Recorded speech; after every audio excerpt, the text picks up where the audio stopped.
मित्रांनो, share market गुंतवणूक या मराठी यूट्यूब चॅनलच्या एका नवीन व्हिडिओमध्ये आपलं स्वागत आहे। आजचं मार्केट बघूया।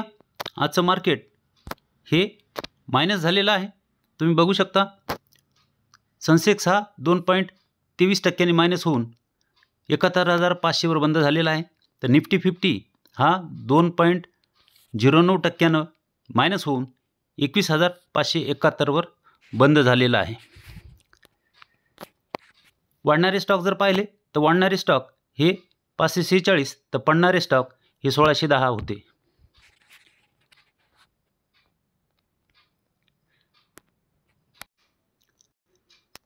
मित्रांनो, आपण सर्वजण कोणी नोकरी करत असेल, कोणी दुकानदार असेल, तर कोणाचं हॉटेल असेल, कोणाचा भाजीचा गाडा असेल, कुठं रोजंदारी असेल, कोणी कामगार असेल, कोणी काहीही करून उदरनिर्वाह करत असतो आणि त्या उत्पन्नातून तो आपल्या भविष्याची तरतूद म्हणून, भविष्यासाठी बचत म्हणून काही पैसे तो बाजूला काढत असतो व ती काढलेली रक्कम तो कुठेतरी गुंतवणूक करतो ती रक्कम वाढावी म्हणून। आता ही रक्कम जिथं तो गुंतवणूक करतो तिथून त्याला कसे रिटर्न मिळतात हे आपण बघूया। तर ती रक्कम सर्वसाधारण जो साधारण गुंतवणूकदार आहे तो काय करतो की तो बँकेमध्ये एफडी करतो। एखादा दुकानदार असेल तर तो दर महिन्याला किंवा दररोज 100 रुपये 50 रुपये काहीतरी बाजूला काढत असतो आणि त्या पिग्मी बँकेमध्ये भरत असलेला आपण बरेच जण बघितलं असेल आणि तो बँकेमध्ये ती रक्कम जमा झाली आरडी रूपानं तर मग त्याची ती एफडी करतो। एफडी जर आपण बँकेत केली तर आपल्याला 6 ते 7% रिटर्न मिळतात आणि तेच एफडी जर आपण पोस्टामध्ये गुंतवणूक केली तर आपल्याला 7 ते 8% रिटर्न मिळतात। परंतु महागाईचा दर जो वाढण्याचा दर आहे, महागाई वाढण्याचा जो दर आहे तो 8 ते 9% वाढतो।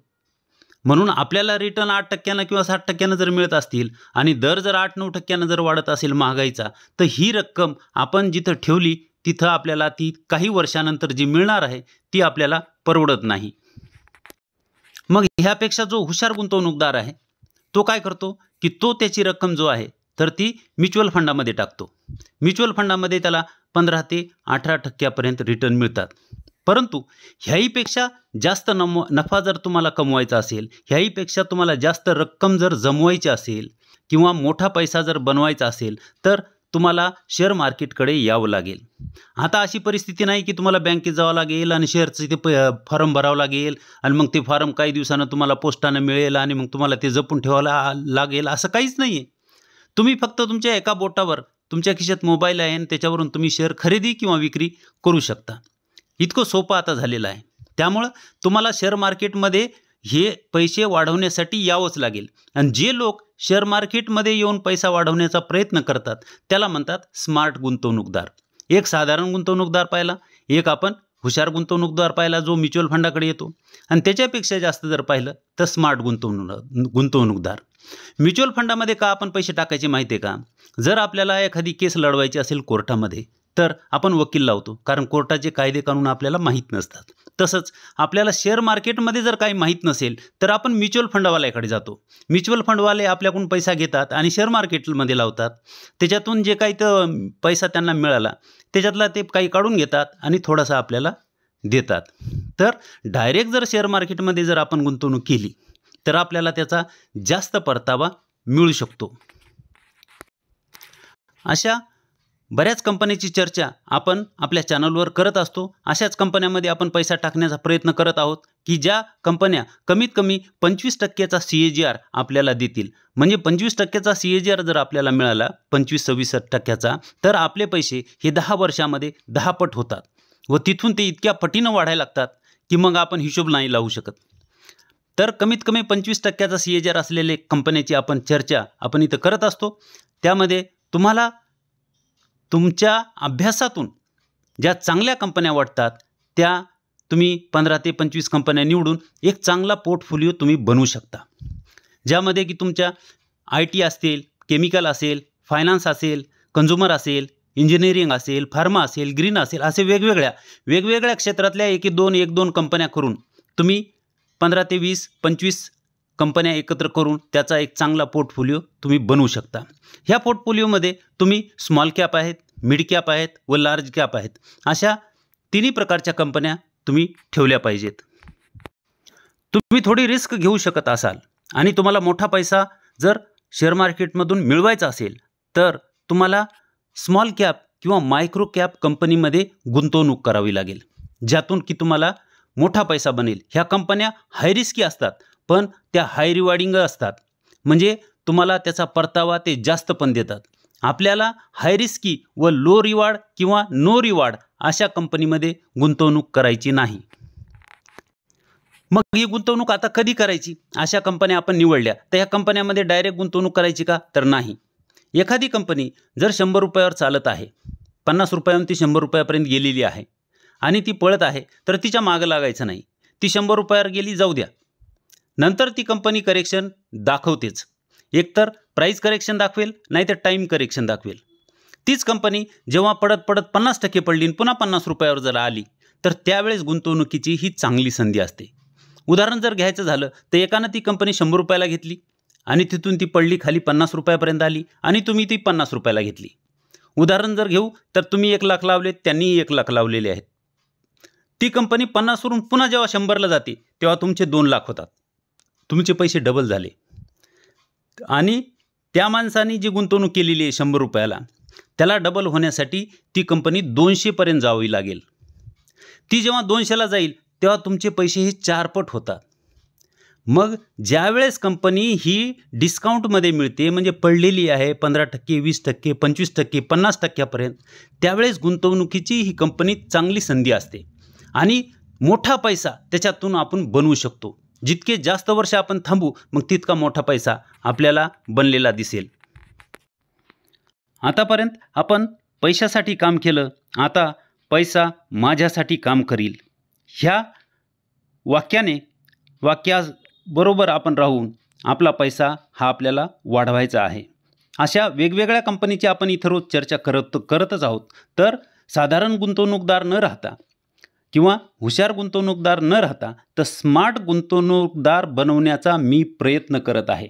कारण तुम्ही लवकरात लवकर लखपती किंवा करोडपती व्हावेत अशी माझी अपेक्षा आहे. तुम्ही कुणापुढेही हात पसरू नये, आर्थिकदृष्ट्या तुम्ही सक्षम व्हावेत या माझ्या प्रयत्नात तुम्हीही सहभागी होत आहात, त्यामुळे मी तुमचा आभारी आहे. ह्या सबस्क्रायबरचा प्रश्न होता की सर रेल्वे स्टॉकचा व्हिडिओ बनवा, तर तुम्ही बघू शकता रेल्वेचे स्टॉक IRCTC बघा वरच आहे, करेक्शनवर नाही आहे. सध्या गुंतवणुकीसाठी तो योग्य नाही आहे, कारण तो थोडा करेक्ट झाला, खाली आला तर गुंतवणूक ही आपण करू शकतो. दुसरा जर बघितला तर RVNL हा आजही पाहिलं तर 7.70% तो वाढलेला आपल्याला इथं दिसत आहे आणि 240वर आता तो चालत आहे. कंटिन्यू रॅली तो करत आहे. इथं त्यानं टाईम करेक्शन दिलं, पुन्हा वर गेला, थोडं टाईम करेक्शन, पुन्हा वर गेला, थोडं टाईम करेक्शन, पुन्हा थोडा वर, पुन्हा टाईम करेक्शन. आता वर गेलेला आहे. टाईम करेक्शन आल्यानंतर त्यामध्ये गुंतवणूक करण्याची संधी राहील. त्याच्यानंतर IRFC बघू. IRFCमध्ये तसंच आहे. IRFC आज 5.11% वाढलेला आहे, इथं बघू शकता तुम्ही, आणि 149वर तो आहे. त्याच्यामध्ये गुंतवणुकीची संधी नाही, म्हणून आपण ह्या शेअरवर चर्चा करत नाही. तर आजचे कोणते शेअर आहेत तुम्ही बघू शकता. आजचा बेस्ट ॲग्रो लाईफ एकदम सपोर्टवर बाईंग आलेली आहे आणि आज तो आपण बघू शकता की 4.92% तो वाढलेला आहे. सपोर्टवर होता, तुम्ही इथं बघा, इथून त्यानं सपोर्ट घेतलेला आहे. 1 मिनिट, इथून त्यानं सपोर्ट घेतलेला आहे आणि एकदम सपोर्टवरून तो आता वर जात आहे. त्याच्यानंतर दुसरा बघा, ज्योती रेजिन्स, ह्या कंपनीची आपण चर्चा केली होती. ज्योती रेजिन्सही एकदम 1450वरून 1450वरून वर गेलेला आहे. इथंही त्यानं 1450चा सपोर्ट घेतला होता, इथंही त्यानं 1450चा सपोर्ट घेतला होता. म्हणून सपोर्टवर बाईंग जर केली तर आपलं नुकसान हे जवळपास कमी होते किंवा होतच नाही आहे. ह्याच्यानंतरचा ॲस्ट्रल बघा, ॲस्ट्रल एकदम सपोर्टवर आहे. तुम्ही इथं बघू शकता, इथं त्यानं हा रेजिस्टन्स फेस केला होता, तोच आता सपोर्टचं काम इथं पुढं करत आहे. एकदम सपोर्टवर त्यानं 3 वेळेस इथे एकदा आणि इथे एकदा सपोर्ट घेतलेला आहे. पुढे बघू विनाती ऑर्गॅनिक हा पण एकदम सपोर्टर आहे. इथं त्यानं रेजिस्टन्स फेस केला होता जवळपास 3-4 आठवडे तो इथं वर जाऊ शकला नव्हता आणि तोच सपोर्ट त्यानं बऱ्याच वेळेस घेतलेला आपल्याला. इथं घेतलेला आहे, इथं घेतलेला आहे, इथं घेतला आहे, इथं आणि आता तिथंच तो सपोर्ट घेत आहे. तर विनाती ऑर्गॅनिकही सपोर्टवर आहे. जवळपास हा शेअर 1.5 वर्षापासून चाललेला नाही. तुम्ही बघू शकता इथं जूनपासून हा शेअर आहे. जूनपासून हा शेअर आहे. तो जूनपासून चाललेला नाही. जून 21 पासून नंतर 22, 23 2.5 वर्ष हा शेअर चाललेला नाही. तुम्ही असं बघू शकता. त्याच्यानंतर पिरॅमिड टेक्नोप्लास्ट ही नवीन लिस्ट झालेली कंपनी आहे.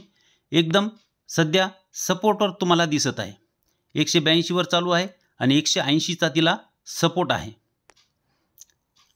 बरोबर 180चा इथं सपोर्ट तुम्हाला पाहायला मिळत आहे. 180 तिचा सपोर्ट आहे, सध्या 82 वरच आहे, म्हणजे एकदम सपोर्टवर आहे. अशा सपोर्ट असलेल्या कंपनीत जर आपण गुंतवणूक केली तर वरून आपल्याला डिस्काउंटही मिळते आणि by one get one free सारखं आपल्याला शेअर हे स्वस्तामध्ये मिळतात. त्याच्यानंतर ॲथर बघू.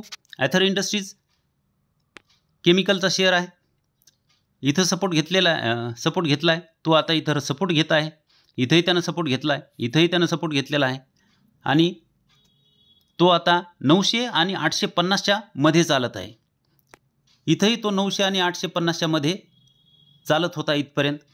पण ह्याचा ब्रेकआउट देऊन जेव्हा तो वर गेला आणि पुन्हा 900चा सपोर्ट घेऊनही वर गेला होता, पण नंतर पुन्हा आता त्याच रेंजमध्ये आपल्याला आलेला पाहायला मिळत आहे 850 ते 900 मध्ये.